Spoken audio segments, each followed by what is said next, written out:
maestro Efraín Paredes ha sido profesor investigador del Centro Regional Sur del Cruz en Cimatlán de Álvarez. Y bueno, el profesor Efraín es egresado como ingeniero agrónomo especialista en fitotecnia de la Universidad Autónoma Chapingo. Cuenta con estudios de maestría en desarrollo rural, también por la Universidad Autónoma Chapingo. Y bueno, ha sido un profesor muy importante en la impartición de diferentes materias en los programas docentes de propedéutico del CRUZ, igualmente de la Ingeniería en Agricultura Sostenible. Y bueno, entiendo también ha participado en lo que es la atención de la orientación terminal de la CIAES en agricultura alternativa, que se imparte también en el CRUZ. Él ha estado trabajando ya por muchos años con amplia experiencia en lo que es la cadena de valor de maguey mezcalero, y eso le ha permitido tener una amplia vinculación con empresas, con organizaciones de productores, con productores en individual y también con los programas de gobierno. Ha estado participando en el Consejo de Maguey, o si no, si se recuerda, si es Consejo de Mezcal en el estado de Oaxaca. Y bueno, pues eso le ha dado una experiencia bastante importante. Además, ha tenido algunos proyectos de financiamiento externo que han visto esta parte de la cadena de valor de maguey. Y pues ha hecho publicaciones, ha también trabajado la parte de propagación in vitro y ha montado pues, para estas actividades un laboratorio, un área de propagación de plantas, de crecimiento de plantas de maguey. Y bueno, esa es la experiencia, las características generales que tiene el maestro Efraín. Creo que ya nos está escuchando, ya estás conectado, Efraín. Así es, por aquí estamos ya. Bueno, entonces, pues, adelante con tu presentación. Bueno, pues voy a platicar algo, hay mucho que platicar el tema de maguey, de mezcal, pero pues se me ocurrió comentarles con ustedes algunas de las cosas más relevantes en cuanto al tema, pues también de interés, que es la sustentabilidad en la cadena de maguey mezcal. Algunas retos, algunas perspectivas, algunas cosas que se vislumbran y que bueno, hay que tomar en cuenta para lo que sigue. Y bueno, también aprovechando que estamos contribuyendo con la licenciatura en Ingeniería Sostenible, pues bueno, pues está como que el tema para las cosas que tenemos que compartir también con los estudiantes en su formación. Y bueno, entonces voy a avanzar con ustedes en estos, hasta donde podamos, en unos 40 minutos en estos temas. Por un lado, el crecimiento de la industria y en relación a la sostenibilidad. Ya algo más agronómico, pues hay prácticas no sostenibles que no se pueden sostener precisamente. Y bueno, algo que estamos haciendo en cuanto digamos, para mejorar el tema de la sostenibilidad en algunos aspectos, sobre todo en la materia prima, que es donde pues es como de mayor impacto todo el esquema de la cadena productiva, ¿no? Entonces, y bueno, aquí pues sin meternos en muchas profundidades con la cuestión de la sostenibilidad, pues igual ya saben que hay todo un debate en términos de si es sustentable, sostenible, etcétera, etcétera. Y bueno, hay como que dos enfoques que por lo que hemos estado platicando y viendo, revisando, pues de cómo manejar esto de la sostenibilidad, ¿no? Y una parte es en cuanto a como un enfoque más tecnocrático, en donde desde el mismo modelo económico actual que existe, pues se plantean las alternativas sostenibles, ¿no? Y bueno, a veces resulta más caro una cosa que la otra, por ejemplo, el uso de los paneles solares, de los generadores eólicos de energía eléctrica y otras estrategias que se están ahora muy en moda en términos de sostenibilidad. Sin embargo, a veces creemos que muchas cosas de esas para su fabricación, para todo lo que implica en este modelo económico, pues también tiene sus detalles, ¿no? Entonces, quién sabe si de veras es sostenible o no es sostenible todo eso, ¿no? Y bueno, hay otro enfoque también que es más que nada el de el que tiene podríamos llamarlo más sociológico, donde pues involucra más al ser humano, su conocimiento tradicional, su experiencia, su cultura, su tradición, y tratando de rescatar como que elementos positivos o benéficos que abonen al tema de la sostenibilidad, ¿no? Entonces, ese es otro enfoque. Aquí creo que en el caso del maguey y del mezcal, hemos buscado combinar esas dos cosas, pero sí tratar de considerar al ser humano, sí tratar de considerar a la parte social, cultural, tradicional, y también la parte de la innovación tecnológica, con ciertos aspectos técnicos también sobresalientes, ¿no? Entonces, es más o menos el esquema que hemos venido manejando. Y bueno, también para estar a tono con la agenda esta de 2020-30, que ya saben que se ha definido para el desarrollo sostenible, y que bueno, que aunque en el discurso suena muy bonito, la verdad es que el informe 2023, pues de alguna manera no es muy alentador en varios aspectos, y parece que ese 2030 se va a tener que correr como hasta el 2050, ¿no? Para más o menos tener resultados sobresalientes en términos de esa agenda, ¿no? Pero bueno, eso es en el discurso, eso es en un nivel macro, como se está manejando. Sin embargo, bueno, pues aquí la preocupación de nosotros es más interna, es más en corto, cómo nosotros podemos contribuir en un esquema de sostenibilidad desde el del trabajo en la cadena productiva, ¿no? Y bueno, ahí hemos pensado que la industria del mezcal, bueno, tiene dos grandes campos, ¿verdad? El primero, pues, es la producción de materia prima, que implica, pues, todo el trabajo de campo, sobre todo con la producción de maguey, y la transformación y comercialización, que ya es el otro ámbito, digamos, bien identificado, bien dividido, bien reconocido en el tema de la industria, ¿no? Y bueno, pues aquí básicamente ojalá me dé tiempo de hablar un poquito más desde la materia prima, para pues algo de lo que estamos, de cómo están los retos que hay, y bueno, cómo estamos o cómo se propone ir avanzando, ¿no? Bueno, para empezar este tema de la materia prima, pues ahora sí el mezcal ha resultado una actividad económica y muy importante, y ha tenido un crecimiento en los últimos 10 años arriba del 30% anual. O sea, es un crecimiento bastante bueno como cadena productiva, como industria, como actividad económica. Y bueno, esto da cuenta que al pasar de prácticamente menos de 1 millón de litros en el 2010, 2011, obviamente mezcal certificado, hasta cerca de los 15 millones en el 2022. 2023 hubo una baja no tan fuerte, pero sí relevante. Y bueno, pues apenas para equilibrar el gran salto que dio también del 2021 al 2020 al 2022, en donde, pues bueno, aquí un factor relevante creo que en este crecimiento pues fue también la pandemia, que todos se guardaron en casa y todos empezaron a comprar más mezcal para poder aguantar el claustro. Entonces, hubo un incremento realmente bastante alrededor de 60% en el envasado y comercialización de mezcal para el 2021-22. Y ya en el 2023, pues esto bajó, además de que, pues como sabemos, ha habido hay una recesión económica a nivel mundial también, sobre todo en Estados Unidos, que es el principal comprador de los mezcales también, y bueno, pues se dejó de consumir se dejó de vender una buena parte, regresando a alrededor de los 12 millones de litros de mezcal certificado. Esto es como un 13% o menos con relación al crecimiento que llevaban, ¿no?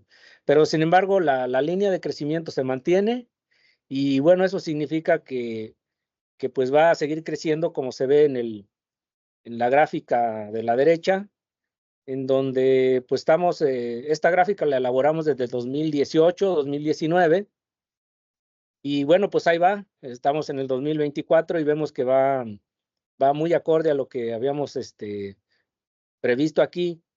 Y bueno, con ese nivel de crecimiento y esa demanda, pues está pensándose de que por el 2030, 31, pues vamos a andar con una demanda de alrededor de los 75 millones de litros en el mundo de mezcal, ¿no? Esta gráfica nos ha servido también pues para ilustrar que en realidad, ahorita que estuvo en un buen crecimiento, en un buen nivel de crecimiento y que hubo una escasez de materia prima, pues todo el mundo se puso a sembrar maguey, ¿no? Entonces, hay muchísimas siembras de maguey, el más común acá en Oaxaca, que es el agave angustifolia, el espadín. Y bueno, pues tenemos realmente para llegar a esa demanda que habría en el 2031, pues solamente requeriríamos de unas 7,500 o 8,000 hectáreas de maguey maduro. Y lo que ahorita estamos viendo es que hoy, en estos días, de 2024 al 2030, bueno, son 6, 7 años del maguey, se deberían estar sembrando unas 7,000, 8,000 hectáreas. Y lo que vemos es que se están sembrando quizás el doble, ¿no? Entonces, va a haber una sobreoferta de maguey espadín, y ya se está viendo. Hablábamos de que en el 2024 esta curva delgada ya realmente la sobrepuse ahí, que se refiere a maguey, pero en el 2024 ya preveíamos que íbamos a estar digamos, en el equilibrio de oferta-demanda de maguey con la demanda de mezcal, y justamente 2024 ya el precio del maguey ya ha bajado, de llegar hasta 15 pesos el kilo, ya anda en 4 o 5 pesos, ¿no? Entonces, bajó muchísimo también el precio del maguey de agave tequilana, para tequila, que también es un referente, y siempre cuando ellos bajan los precios, también nosotros nos baja, cuando sube, también subimos, pero bueno, pues así está. Entonces, 2024 ya está en un punto de equilibrio, y lo que se prevé es que va a haber más sobreoferta de maguey, entonces vamos a tener sobreoferta, y no sé el precio si puede llegar a 2 pesos, a 2 pesos, como estuvo hace 18, 19 años, 20 años, que estaba hasta 60 centavos el kilo, ¿no? Entonces, ese es un tema, y que bueno, realmente pues la oferta de maguey creció mucho más que la demanda de mezcal, ¿no? Esa es una realidad. Por otro lado, bueno, pues la industria ha crecido y ha generado ya un campo de desarrollo pues bastante interesante. Aquí el Consejo Regulador dice que pues hay más de 230,000 empleos en la industria, que genera pues directos unos 190,000, indirectos y directos 40,000, más de 40,000. Y bueno, pues hay alrededor de cerca ya de 400 marcas que exportan, ¿no? Que se exportan a 81 países. Y bueno, pues genera ya un valor la categoría de más de 15,000 millones de pesos. Eso, entonces ya es una categoría que ya figura en las cuentas nacionales.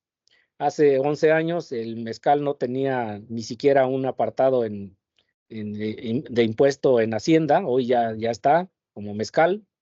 Antes nos juntaban con el tequila, y pues bueno, eso da cuenta pues de la importancia que tiene también. Y bueno, aquí en Oaxaca, pues ni se diga, ¿no? Porque es una actividad económica para las comunidades rurales de escasos recursos, y que bueno, pues con una producción marginal, o con terrenos, con tierras y condiciones marginales, pues están produciendo algo y están obteniendo ingresos, pues con el maguey y con la producción de mezcal, ¿no?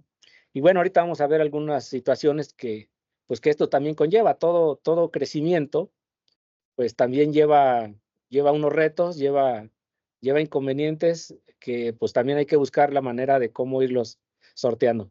Pero por mientras, bueno, pues el mezcal está creciendo, es una actividad importante ya en los 9 estados con denominación de origen, pero mucho más en Oaxaca, ¿no?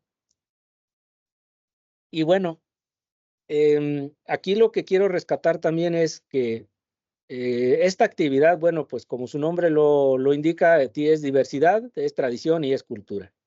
Y yo creo que eso es parte de lo que le ha valido en este crecimiento. Es una actividad que es muy diversa, es una producción artesanal en su mayoría de familias, de familias pequeñas, con producciones pequeñas. Y bueno, en el caso de Oaxaca, pues ni se diga, si no es cultura, no hay fiesta donde pues no haya mezcal, ¿no? Entonces, sí tiene tradición, sí tiene cultura, sí tiene diversidad y sí está aportando beneficios importantes a muchas familias que a veces no tienen ninguna otra fuente de ingreso en algunos lugares, sobre todo de comunidades muy marginadas, como que hay en Oaxaca, incluso en otros estados, ¿no? Entonces, ese es un primer elemento por el cual el mezcal pues ha tenido una aceptación, un valor más importante, sobre todo en el extranjero, ¿no? En otros países.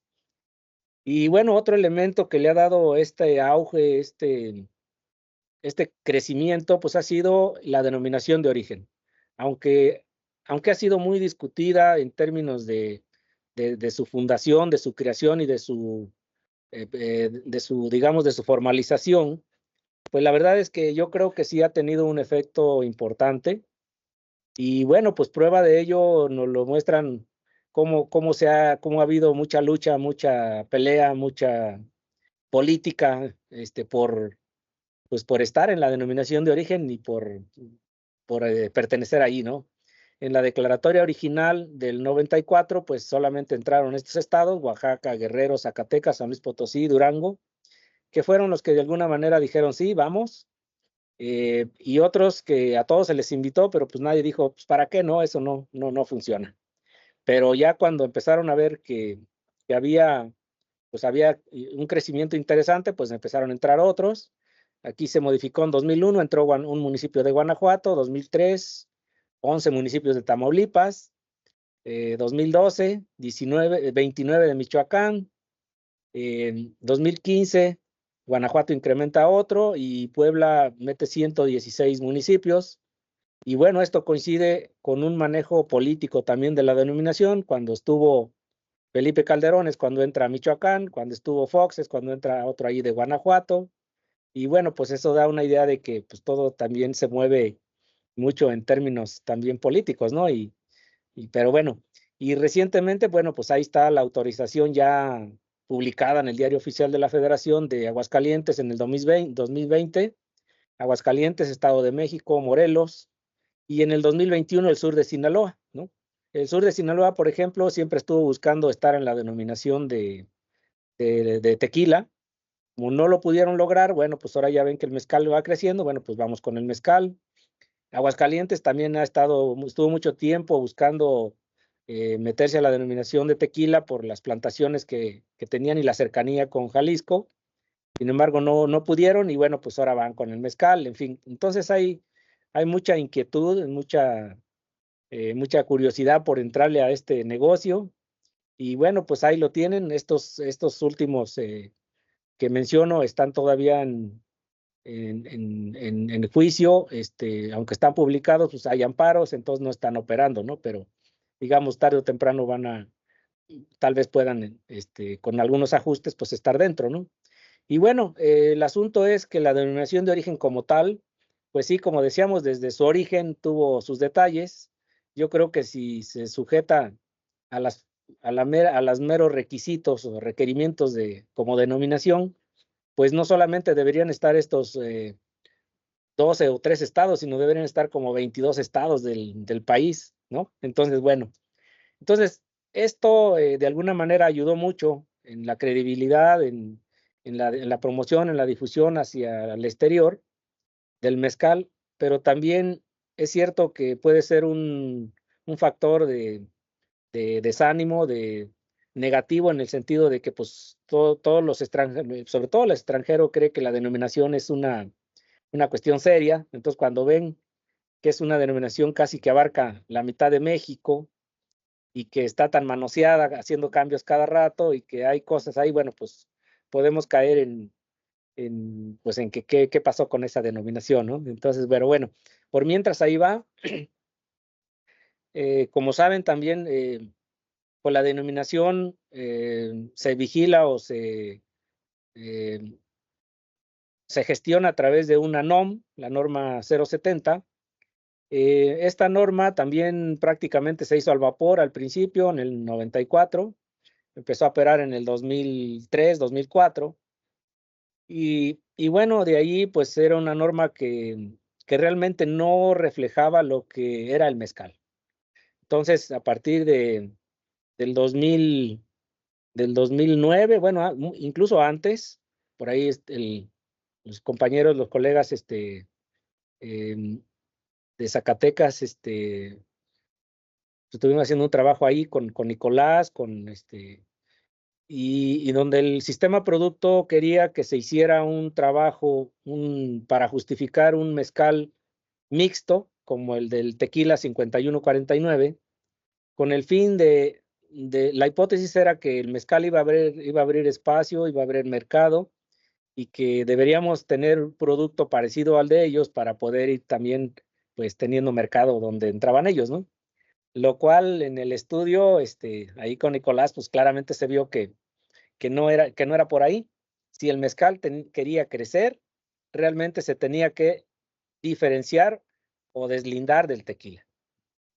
Fue lo que se hizo, y por eso se empezó a promover la nueva norma, o ajustes a la norma, lo cual derivó pues realmente en una nueva norma, la 070-2016, y bueno, pues se llevó 5 años en la gestión, en el trabajo, se tuvo que casi dar aquí al consejo hacer cambios, se tuvo que hacer muchas cosas, y bueno, al final de cuentas quedó. No se pudo como se esperaba, realmente, pero porque fue una negocia muy compleja, donde industriales pues tenían unos intereses, los pequeños productores pues otros, y en fin.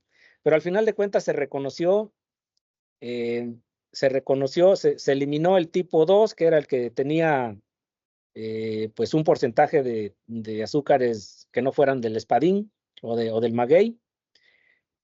También se cambiaron antes nada más existían como categorías, el mezcal blanco joven, el reposado y el añejo.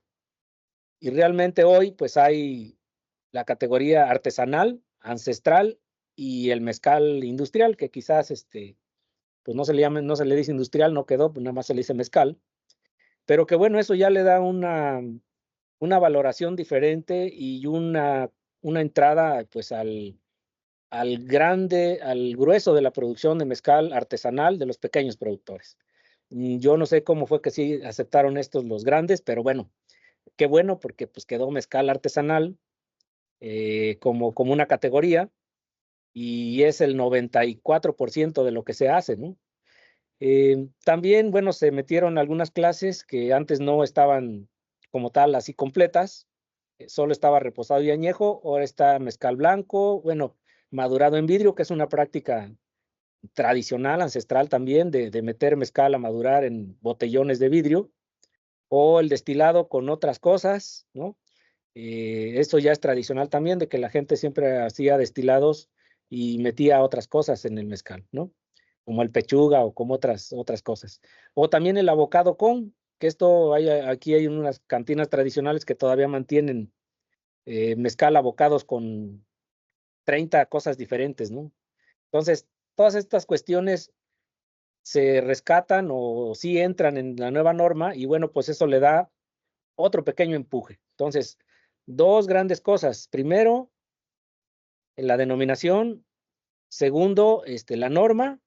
Y bueno, pues tercero, pues todo lo que se hizo en términos de difusión, de promoción, y más de boca en boca, y más ahora sí, de transmisión directa, pues fue lo que le dio ese crecimiento y lo que le ha dado ese prestigio también a la bebida, ¿no?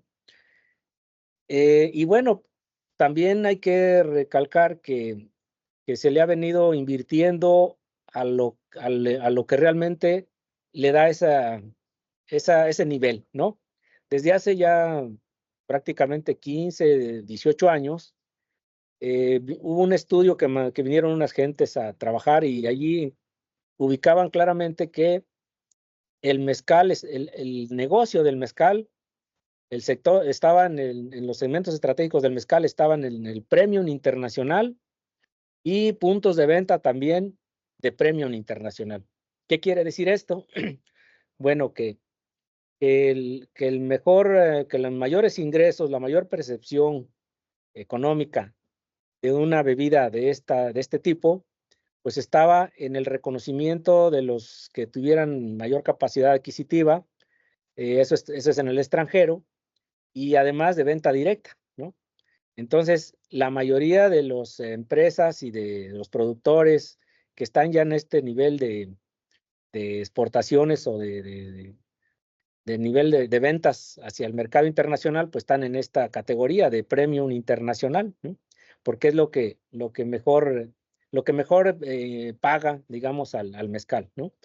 La maquila es aquí está, maquila premium, también es una parte fuerte. Creo que muchos productores que no han tenido la posibilidad de meterse hasta el nivel de la comercialización, la exportación, pues tienen importante participación en la maquila. Hay empresas grandes y medianas y algunas también chicas que maquilan la producción y bueno, ya la exportan los comercializadores, ¿no? Entonces, ese esquema es el que mejor está funcionando, es el que mejor oportunidades de mercado y de negocio, pues está representando. Pero sigue habiendo un sector todavía muy importante que no accede al mercado de exportación, que tampoco está en el mercado nacional por diferentes razones, ¿verdad? Y que bueno, pues sí se le está dificultando porque las ventas de mezcal pues ya están competidas también, ¿no? Mezcal a buen precio, pues, ¿no? Bueno, eso es en general, digamos, como cadena productiva. Lo que también estamos viendo ahorita con este impacto, este efecto de nivel de crecimiento es, pues la tendencia general para en el caso de la materia prima es hacia la intensificación de la producción. Esto es, pues plantaciones intensivas a gran escala. Aquí vemos, por ejemplo, nuestro paisaje agavero. Si Jalisco tiene el suyo, también nosotros. Esta es una zona de la que más maguey tiene, más ha plantado, y pues ya casi tienen pelones todos los cerros, ¿verdad? Con puro maguey, ni siquiera otros cultivos, puro maguey, ¿no? Entonces, esa es una situación real. Son monocultivos con alto uso de insumos químicos, con alto uso también bueno, con un enfoque de negocios, comercial, ¿verdad? Y bueno, la parte que era el manejo tradicional de maguey con plantaciones diversificadas a pequeña escala, como con poco o casi nada uso de insumos externos y como un sistema de ahorro familiar. Realmente antes era un sistema de ahorro familiar, ¿no? Eso se está quedando atrás, se está perdiendo y a pesar de que pues es el sistema más seguro y más confiable para los pequeños productores, ¿no? En ese sentido, entonces, pues el maguey tiene varios retos, ¿no? El primero, bueno, pues es este nivel de crecimiento de la demanda, muy competido ahora con el maguey espadín, pero bueno, una de las ventajas es que podría o va a empezar a crecer la demanda de otras especies. Estamos hablando de 35 tipos de maguey para hacer mezcal, en el caso de Oaxaca, pues unos 25, y bueno, porque son poco conocidos, también poco todavía trabajados y que bueno, pues van creciendo. Ahorita el segundo en importancia ya en el mercado, pues es el tobalá. El tercero es los cuiches, ¿no? Y el cuarto, pues ya van por ahí los arroqueños y otros, jabalíes, etcétera, que de alguna manera yo creo que sí van a tener un desarrollo, un crecimiento importante por el tipo de gente o de mercado, de nicho de mercado que está comprando esta bebida, ¿no? Obviamente la bebida artesanal, porque también está creciendo mucho lo que en algún momento le dio todo el impacto, el éxito a los tequileros, todo el mercado de la coctelería, que también está creciendo mucho en los mezcales, pero que ese sí es un consumo pues más de menos poder adquisitivo y más bajo, ¿no? Sin embargo, pues esto del consumo, digamos, eh, más sofisticado, pues es mezcales diferentes y que también van creciendo. Entonces hay que prepararnos pues para toda esa demanda que pueda generarse con otros magueyes diferentes al espadín. Y lo otro que también pues hay que prepararse es esta producción cíclica de magueyes y la caída de precios que les digo se está presentando. Ahorita si el precio se viene abajo va a haber pues una sobreoferta de maguey y entonces va a haber como que un desánimo de los productores de seguir sembrando maguey y después va a haber otro periodo de escasez de maguey, ¿no? Entonces aquí es la oferta y la demanda, sin embargo, pues no se está haciendo mucho por atender esa situación, ¿no? Se deja mucho al mercado y pues sí, el mercado, pues a ver cómo va, ¿no? También, aunque hay nuevos consumidores de materia prima, como los de jarabe y inulina, y que bueno, en algún momento cuando hay escasez, pues son competidores, pero cuando hay sobreoferta, pues pueden ser pues unos aliados, ¿verdad? En términos de que consumen el maguey. Y ahorita, bueno, pues ahorita quizás viene el periodo bueno para ellos, porque anteriormente pues eran una franca competencia, porque se llevaban el maguey tierno, más tierno, no necesitan que madure, como para hacer el mezcal. Y bueno, pues entonces eso hacía que subieran los precios. Pero ahorita, bueno, pues habría que ver. Yo creo que va a ser un buen pues un buen espacio ya para los compradores de materia prima para otros productos, ¿no? También lo que hemos visto que nos está afectando el cambio climático, hay una alteración de los ciclos normales de lluvia, incremento de temperatura, y pues estos tienen un efecto, por supuesto, en los agaves. Y lo que hemos visto es que el inmediato, el más evidente, es que se están acortando sus ciclos biológicos normales. Esto puede ser benéfico en términos de que pues sacamos un maguey más rápido, pero también es cierto que tiene un efecto en un menor contenido, un menor peso, un menor contenido de azúcares y bueno, también como mayor susceptibilidad a, pues a ciertos patógenos. Entonces sí hay un impacto del cambio climático. También las siembras fuera de la denominación de origen, hoy en día pues todo el mundo está aprovechando de que tenía buen precio y hay siembras en Veracruz, en Chiapas, en otros estados. Y que bueno, si ahorita va a haber sobreoferta de maguey, pues no sé qué va a pasar, ¿no? Pero también eso pues le pega a los que sí están en la denominación de origen. Y aunque la norma dice que solamente se puede hacer mezcal de los estados que están dentro de la denominación de origen, pues también hay que ver, ¿no? Qué se va a hacer con todo ese maguey, ¿no? Y bueno, una de las cosas que también va a ser relevante aquí es las prácticas no sostenibles, que tienen un impacto sobre todo en los servicios ecosistémicos ahora sí, de los territorios o de los lugares donde se produce o se aprovecha el maguey, ¿no? Estamos hablando de deforestación, estamos hablando de sobreextracción de magueyes silvestres, estamos hablando de erosión y degradación de suelos, de un alto uso de insumos químicos, a veces sin mucho control, de incluso algunos prohibidos, y pues por supuesto una intensificación de las plantaciones, lo que nos puede llevar a algunos problemas como en algún momento los tuvo la industria tequilera, ¿no? Eso es en el caso del maguey. Y bueno, aquí ya a nivel comunitario, pues también hay muchas cosas que hemos podido observar, tanto en el ámbito social como ambiental como económico. Básicamente en el social, por ejemplo, pues a veces hay una apropiación y usufructo desigual de tierras y magueyes silvestres.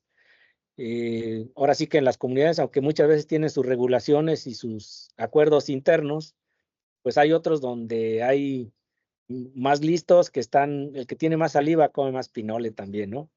En el caso de lo ambiental, bueno, pues ahí teníamos un problema de la diversidad, el manejo y aprovechamiento, sobre todo en el asunto del riesgo del monocultivo y la intensificación de los sistemas con todo lo que implica, ¿no? Y en el caso económico, pues la pérdida de la autosuficiencia familiar y la dependencia económica de la actividad. Muchos productores pues, han dejado de sembrar su maíz, su frijol y tener otras actividades para, digamos, para asegurar la unidad familiar y se vuelven totalmente dependientes del mercado de maguey o del mezcal. Entonces, eso también genera una vulnerabilidad en la unidad familiar. Y bueno, pues allí hay, hay acciones que habría que considerar, sobre todo pensando en que pues la actividad tiene un potencial, ¿no? Tiene un potencial, como dijimos, de cultura, de conocimiento y tradición del maguey, ¿no? En cuanto a la diversidad y sus usos y aprovechamiento. eh, 18 especies descritas aquí en Oaxaca, pero hay como 16 que no están clasificados también. Hay cada día nuevas variantes por el cruzamiento o hibridación natural que se presenta y pues bueno, prácticas de manejo tradicionales vigentes todavía. Hay predios con diversidad de agaves, no intensivos, plantaciones asociadas e intercaladas con otros cultivos. Hay plantaciones en curvas a nivel, con bajo uso de insumos químicos, etcétera. O sea, todavía hay un potencial muy interesante que tienen muchos productores y muchas comunidades, ¿no?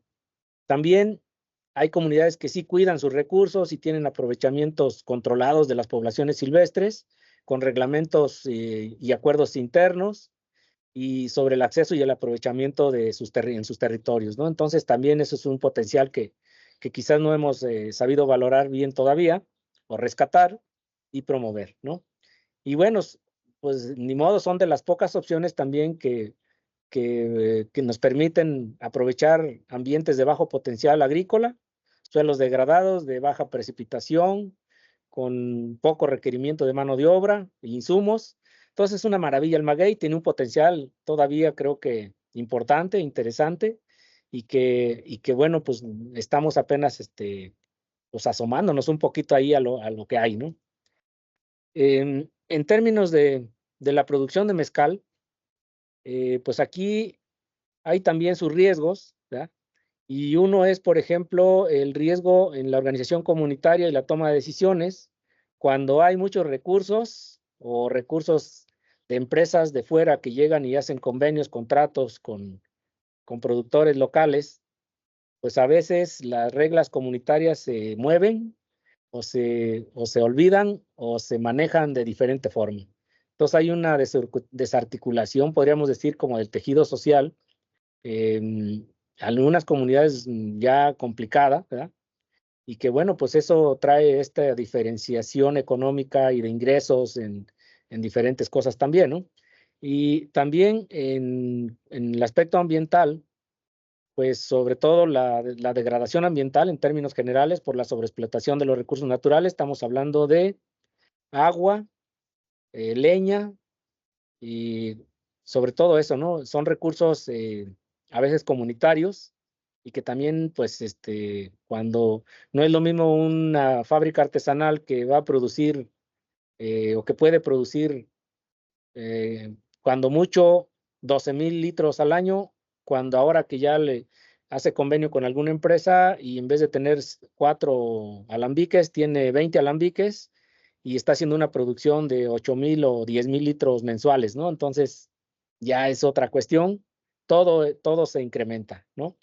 Entonces, en el aspecto económico, bueno, hay un desplazamiento del negocio hacia los pequeños productores. Lo que estamos viendo es que eh, pues las empresas, sobre todo que vienen de fuera, empresas con recursos, con capital, pues hacen convenios con pequeños productores o con medianos productores y al final de cuentas, pues hay los pequeños productores que no tienen esa posibilidad, pues se quedan, ¿no? Se van quedando. Entonces, así muy abuelo de pájaro, algunas de las cosas que estamos viendo en tanto en la parte de materia prima como en la parte con la parte del mezcal. Eh, Y bueno, con la parte esta de los retos para la industria o la industrialización del mezcal, yo creo que lo más relevante aquí es el uso de los recursos naturales. Y hablamos de leña, agua y subproductos. Aquí, por ejemplo, hablamos de 15 litros de agua para producir 1 litro de mezcal o de hasta 10, 12 kilogramos de leña por litro de mezcal. Cuando lleguemos a ese nivel de 75 millones de litros, bueno, supongamos que la mitad va a ser todavía con leña con agua de arroyos, de ríos, con manantiales, pues cuánta agua se requiere, ¿no? Y cuánta leña, y de dónde va a salir. O sea, realmente es un reto poder prever y trabajar desde ahora, y casi no se está haciendo nada, ¿no? Casi no se está haciendo nada. Entonces ahí hay que trabajar pues, en la eficiencia energética, en energías alternativas, y bueno, pues es todo un campo de trabajo ahí que hay que atender para la parte de mezcal. También la competencia con los destilados de agave ha sido un factor importante ahora. Eh, Está en franco crecimiento la producción o la comercialización de destilados, sobre todo porque tienen menos regulación y bueno, pues deberían de estar sujetos a normas también superiores que a la 070, pero la realidad es que no se aplica y bueno, pues cuando se exportan esas cosas, lo que interesa es que salga del país y genere ingresos, entonces pues también allí hay una competencia pues desleal, ¿verdad? Dispareja entre los que sí hacen todo bien para exportar un mezcal certificado contra los que están exportando un destilado de agave que en el mejor de los casos sí esperemos que sea un destilado de puro agave y en el peor de los casos pues que quizás ya lleva otras cosas, ¿no? Entonces, esa es una competencia también desfavorable. La adulteración que hoy también está en día, yo esperaría que ahorita con la caída de precios del maguey, si hay tanto maguey, pues para qué adulteras, ¿no? Pero bueno, ese es un asunto también complejo. Y sí, no hay regulación realmente. Vamos aquí a los expendios las mezcalerías y pues no, nunca han tenido una visita, ni una inspección, ni una revisión. Entonces, pues venden, a lo mejor tienen lo bonito enfrente y lo que ya no atrás para cuando ya estás medio alegre, bueno, pues quién sabe qué te dan, ¿no? Entonces, no hay control en esa parte, sí hay mucha adulteración. Aún en la comercialización se dan casos, entonces sí está problemático, ¿no? Y si vemos, pues el mezcal artesanal es que predomina, les decía yo, el 95%. Realmente el mezcal industrial va en desuso. eh, y el mezcal ancestral, bueno, ahí se mantiene, es una categoría pues muy interesante, pero poco desarrollada podría decir yo, hasta ineficiente en términos de eficiencia, como se entiende. Pero bueno, tiene otras características y otras cualidades, sin embargo, pues ahí está, al 1% apenas, ¿no? No ha crecido. En cambio, el artesanal, pues sí es el que predomina, ¿no? Y bueno, la competencia desfavorable entre los pequeños productores y las grandes empresas. Hoy en día tenemos las grandes transnacionales de bebidas alcohólicas en el mezcal, ¿no? Diageo, Pernod Ricard, Campari, pues todas estas empresas transnacionales grandes, muy grandes, que hoy han invertido en el mezcal y que bueno, todavía la mayoría de ellos maquilan una buena parte de su producción, pero que en un dado caso, si hacen su propia infraestructura de producción y ya tienen sus siembras de maguey, pues los dueños del negocio ya van a ser otros, ¿no? Entonces, allí es un riesgo, un reto también y una desventaja para los pequeños productores que difícilmente pueden desarrollar y hacer crecer y poner en el mercado internacional una marca, ¿no? Es muy complejo, muy complicado. Y bueno, también algo que desestimula mucho el mezcal, sobre todo en el consumo nacional, pues es las tasas impositivas que se tienen. Estamos hablando de que el mezcal tiene un IEPS especial que es de 53%, más el IVA, más ISR, más los costos de certificación, más los costos de venta de marbetería y todo eso, pues una botella que tiene un costo, digamos, de 250 a 300 pesos, pues la tienes que dar en 600 mínimo para pagar todos los impuestos, ¿no? Entonces, eso encarece mucho el costo. Por eso es que a veces resulta más barato comprar una botella de mezcal en San Diego, California, que en Tijuana, ¿no? Por ejemplo, porque en Tijuana está sujeta a todos estos impuestos que incrementan al doble prácticamente su costo. Entonces, pero bueno, son de las cosas que también requieren pues trabajo político, gubernamental, y que hay que discutir ahí, pues buscar la forma, así como hay en otros productos artesanales que tienen ciertas pues vamos a decir, beneficios en términos impositivos, bueno, pues también habría que verlo con el mezcal. Sin embargo, aunque eso se plantea cada año, pues yo no veo que avance, ¿no? Nomás cuando hay campaña sale a la luz, ya cuando ya no se sabe nada. Pero bueno, ahí está. Es una cuestión negativa. Y bueno, les decía yo que las prácticas no sostenibles, de las más inmediatas en términos de la producción de materia prima, pues, y de las más vistas también es esta de la tala y quema inmoderada de selvas, muchos de los agaves se ha ampliado su superficie a cuesta de selva baja y mediana caducifolia, ¿no? Entonces, eso pues le está pegando fuertemente a un impacto fuerte a la parte ambiental. Y bueno, pues es una de las cosas que no son sostenibles, pues, ¿no? También el monocultivo, como yo les decía, al hacer más intensivo es necesario el uso de mayor cantidad de insumos, sobre todo insumos químicos, como herbicidas, como insecticidas, como fertilizantes, ¿no? Las plantaciones en las laderas mal orientadas, muchos de los sistemas ahora están así, plantaciones a favor de la pendiente, y además limpian con azadón o con pala, y pues viene la lluvia y se lleva lo que tardó miles de años en formarse, pues se va en un rato, ¿no? Con las lluvias. Ese es un detalle que no hemos podido todavía cambiar.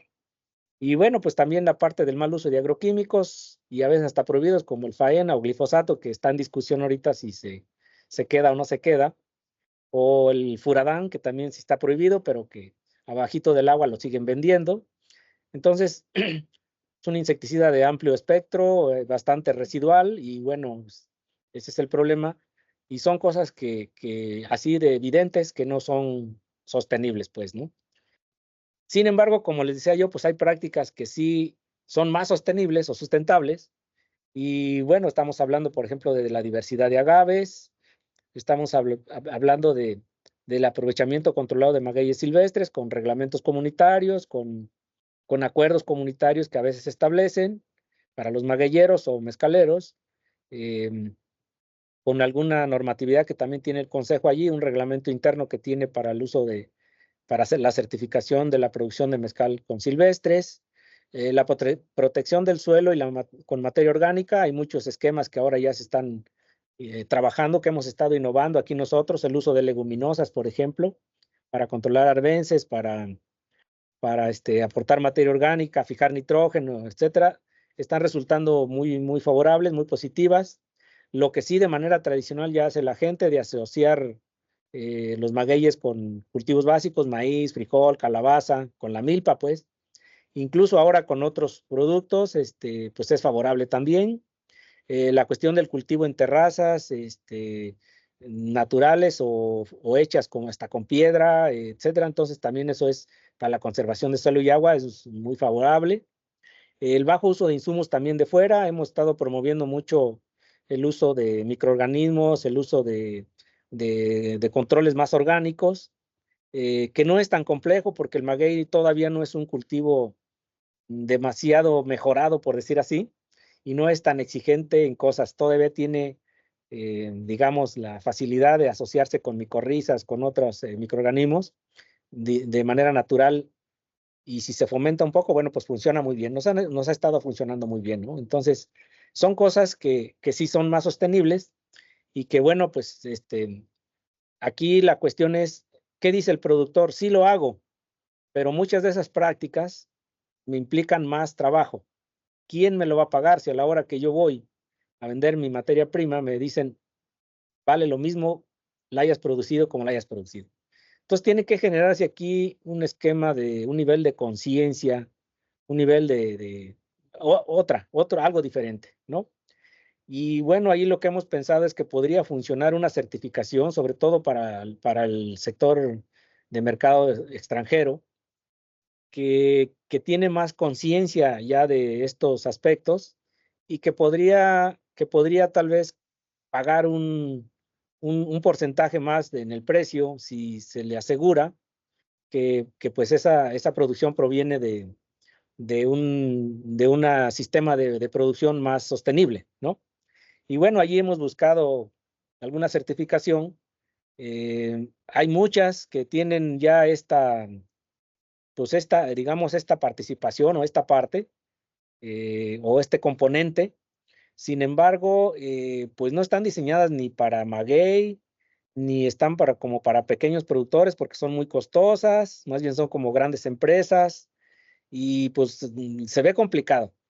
La misma que generó por ahí el tequila que se llama agave responsable ambiental, la famosa ARA, es nada más para no generar deforestación. Es decir, certifica aquellas plantaciones que fueron establecidas en terrenos sin deforestar. Pero bueno, esa es una buena parte. Pero yo creo que la cuestión ambiental, como vimos, va mucho más allá de eso. Y si el maguey, en este caso las zonas magueyeras tienen más que eso, pues valdría la pena pues decir que y a lo mejor generar una propia certificación, ¿no? Eso lo hemos estado ya trabajando y hemos generado algo que le llamamos atributos del maguey, que serían prácticas relacionadas directamente con la sustentabilidad.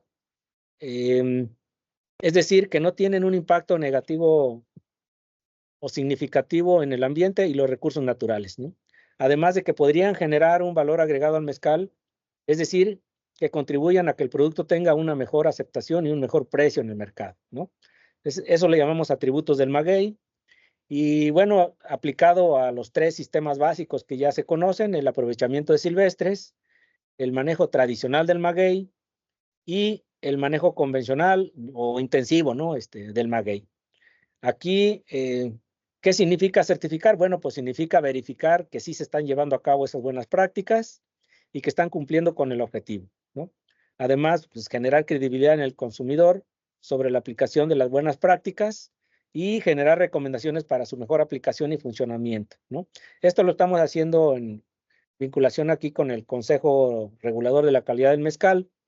Y bueno, pues ahí hemos ya generado toda una serie de estos atributos en sus componentes que tienen que ver con criterios de diagnóstico, tienen que ver con indicadores y con su forma de medición en campo y con un puntaje y todo el esquema, ¿no? Aquí están, por ejemplo, los criterios de diagnóstico, que estamos hablando de conservación del ecosistema natural, conservación de la diversidad, conservación de los recursos de suelo y agua, uso de agroquímicos, ¿sí? Sobre todo un manejo integrado, contribución al cambio climático y la contribución a la unidad familiar. Tienen diferente importancia relativa en cada sistema, ¿verdad? Dependiendo de cuál estemos hablando. Y bueno, esto lo llevamos hasta nivel de indicadores o prácticas sustentables, son en este caso 40 en todos los criterios de diagnóstico. Y bueno, tienen una participación también diferente en los sistemas de maguey, dependiendo de cuál, por ejemplo, la conservación del ecosistema natural es, por supuesto, mucho más importante en los silvestres, ¿no? Por el contrario, menos importante quizás en el convencional, porque ya es un sistema pues modificado totalmente, ¿no? Por ejemplo, la conservación de suelo y agua, bueno, es importante sobre todo en el convencional porque es donde más riesgo hay de contaminación, más riesgo hay de pérdida de suelo, ¿no? En el caso del cambio climático, bueno, pues allí creo que todos tienen participación, etcétera. Entonces, este es el esquema. Por supuesto, hay 2, 3 prácticas que son las más relevantes y son las que hay que vigilar con mayor detenimiento y su verificación y su valoración en campo. Y bueno, ahí hemos diseñado hasta los formatos de campo para poder obtener la información. La idea es que al final de cuentas el productor reciba un resultado como cómo está en sus principales indicadores de desempeño de la sostenibilidad, pensando un poco en lo que generó por ahí en algún momento Macera en el esquema de evaluación de la sustentabilidad y otros autores, para llegar al fin a lo que queremos, un sello verde de la industria del mezcal. Y entonces una buena parte, la que les acabo de platicar, estaría ahorita más ya desarrollada en las buenas prácticas en maguey, pero también estamos trabajando las buenas prácticas en producción de mezcal, ¿no?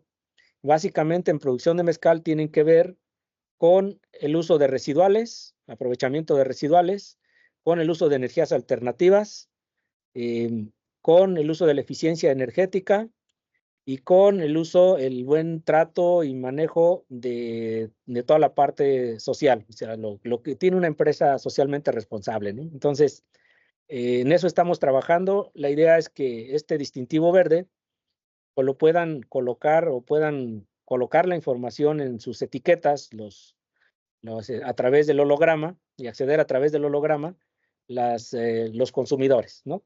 Entonces, en eso andamos ahorita, y pues bueno, pues por ahí parece que por ahí va. Entonces, pues eso es un poco el esquema que quería comentarles hoy. Ya me pasé de la hora. No sé si hay alguna pregunta o una inquietud por ahí, también podemos contestar. Hay mucho más, la diversidad de los agaves, los karwinskis, una plantación diversificada como las que ya se están proponiendo, en fin, pero estoy abierto mejor a si hay alguna pregunta, alguna inquietud. Bien, muchas gracias, maestro Efraín, por la presentación muy clara, precisa y pues con muchos temas que están pendientes todavía de trabajar y seguramente otros que pueden surgir de acuerdo a la trayectoria de esta cadena de valor tan interesante. No sé si tengan alguna pregunta, alguna participación, ya tenemos tiempo. Adelante, Rodrigo. ¿Qué tal, maestro Efraín? Un saludo desde aquí de San Cristóbal de las Casas. Bueno, al mismo tiempo estamos un grupo de estudiantes de San Luis Zacatlán, Guerrero, y aunque la presentación que usted ha hecho, que agradecemos ampliamente, pues ha sido sobre el mezcal en general en el país. Si usted tuviera que comparar la producción de mezcal en Oaxaca con la de Guerrero, ¿cuáles son las principales similitudes y diferencias? Y por otro lado, pues, ¿qué tendrían que hacer los productores de Guerrero para posicionarse mejor en el mercado y quizás alcanzar estas prácticas, estas buenas prácticas de producción que usted comenta? Reitero mi agradecimiento a su excelente presentación, maestro. Saludos. Saludos, muchas gracias. Mira, sí, mira, el estado de Guerrero está muy cerquita, estamos muy cerquita, somos vecinos, y realmente creo que Guerrero tiene las mismas oportunidades que tiene Oaxaca. No tiene toda la diversidad de agaves que tenemos acá, pero yo creo que más bien porque casi no se ha estudiado, ¿no? Entonces, ¿qué es lo que pasa ahí? Bueno, pues ya sabemos la parte, el problema social que existe, y bueno, pues ese es un detalle fuerte, ¿no? Yo creo que hace falta tendría que haber, digo, nosotros estamos aquí en colaboración con el Consejo Regulador, y yo he podido ir a Guerrero, ¿cuántas veces? 3, 4 veces, y las 4 veces he tenido que ir pues pensando a ver a qué horas me salen por aquí, ¿no? Hay compañeros que ya les han quitado sus cosas, siempre vamos con la gente de allá y de alguna manera cuando ya saben con quién vas y cómo vas, pues ya te regresan tus cosas, pero sí, no está fácil. Entonces yo creo que ese es uno de los principales problemas porque las zonas magueyeras, mezcaleras, pues no están en las partes más cercanas, están un poco en las partes más de las montañas, de las sierras, ¿no? Entonces ese es el principal problema. El otro, bueno, pues también es que aunque Guerrero ha tenido recursos, yo creo no han sido bien focalizados tampoco. Entonces no ha habido ese desarrollo, ¿no? Ha habido como que 2, 3 marcas, 2, 3 productores que se han beneficiado más, pero pues no hay ese apoyo integral, pues, para los pequeños productores, ¿no? Entonces, sí, por ahí va el tema. Y bueno, sí, hay que trabajar pues dar a conocer el mezcal de Guerrero y no solamente del cupriata, del agave cupriata, sino de todos los demás agaves que hay allá. Tenemos, por ejemplo, y bueno, desarrollar las plantaciones y las siembras o las reforestaciones, porque también prácticamente no hay ningún programa de fomento de la diversidad de agaves en el estado, ¿no? Entonces, si piensa crecer, tiene que prepararse con el maguey también, ¿no? Muchas gracias por la respuesta. Pide la palabra Francisco Santaguillo. Adelante, por favor. Gracias, maestro Efraín. Qué buen tema nos has platicado sobre el maguey y mezcalero. Te escuché por ahí del uso del agua y ahora que está la tendencia de esta escasez de agua en el mundo y aquí en México, comparativamente en Jalisco estamos hablando de un consumo de 20 litros por litro de tequila más o menos, pero también se habla que por cada litro de tequila se generan kilo y medio de bagazo y 10 veces más la cantidad de vinazas y su Así es. efecto contaminante. ¿Cómo tú prevés entonces ese efecto pensando en el agua futuro para la producción sustentable del maguey mezcalero? ¿Y cómo han trabajado esos subproductos, sobre todo los residuos líquidos y sólidos del bagazo y las posibles vinazas? Miren, en términos del agua, lo que ya se está haciendo es reciclar el agua. Y hay varios esquemas de cómo reciclar el agua, ¿no? Tenemos un programa, digo, en este esquema de sustentabilidad que estamos trabajando de buenas prácticas. Pues la mayoría de las empresas que ya están entrando en el esquema tienen algún sistema de reciclado del agua. Obviamente hay pérdidas, pero ya son menos, ¿no? Que cuando usas el agua y la dejas, y además la pasas y la tiras al arroyo otra vez, ¿no? Contaminada, ¿no? Entonces, ese es uno. Sin embargo, bueno, pues hay que acompañar todavía ese tema con captación de aguas, que ya también algunos lo tienen, el sistemas de captación y almacenamiento en ollas, ¿no? Pues hasta ahí es lo más práctico y digamos lo más, lo que más se puede hacer de momento en términos del agua, ¿no? En términos de los residuales, bagazos y vinazas, también ya hay empresas que están trabajando en los usos adicionales de los subproductos.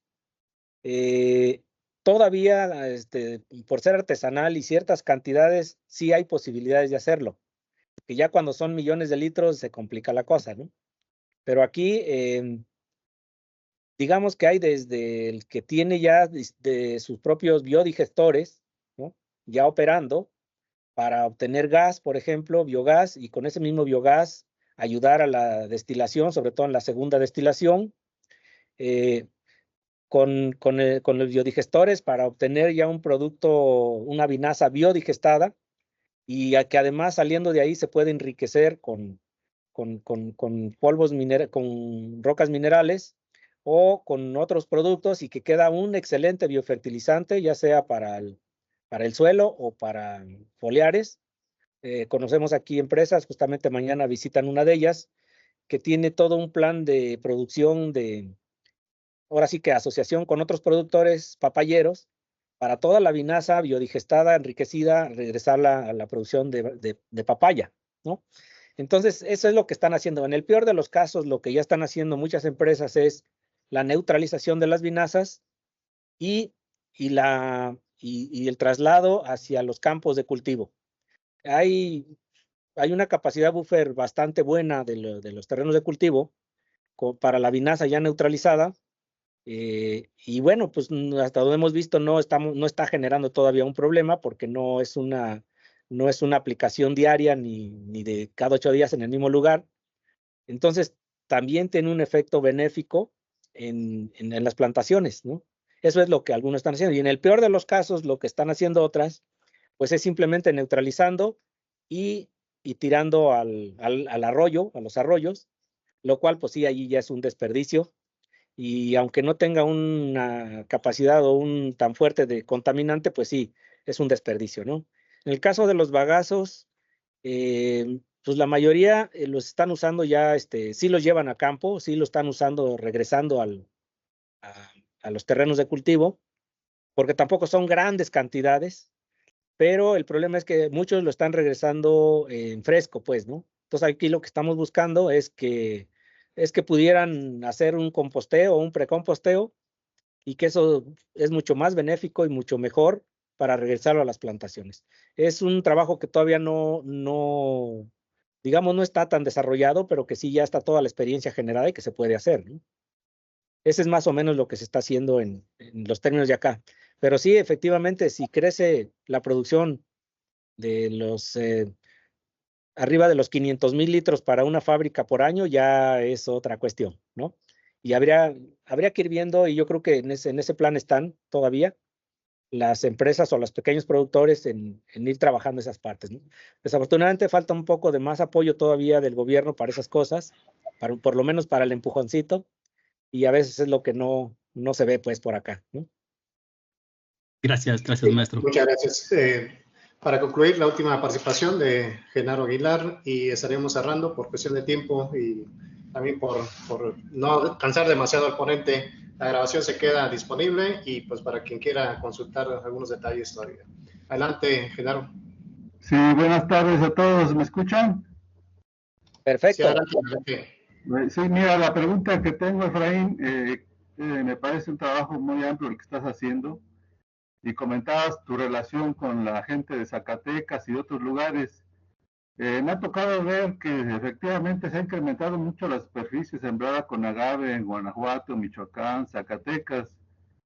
Y en algunos lugares de ellos he visto que se utiliza no solo el agua de temporal, o sea, de la lluvia, sino que también se está recurriendo mucho a los cuerpos de agua de presas o de pozos.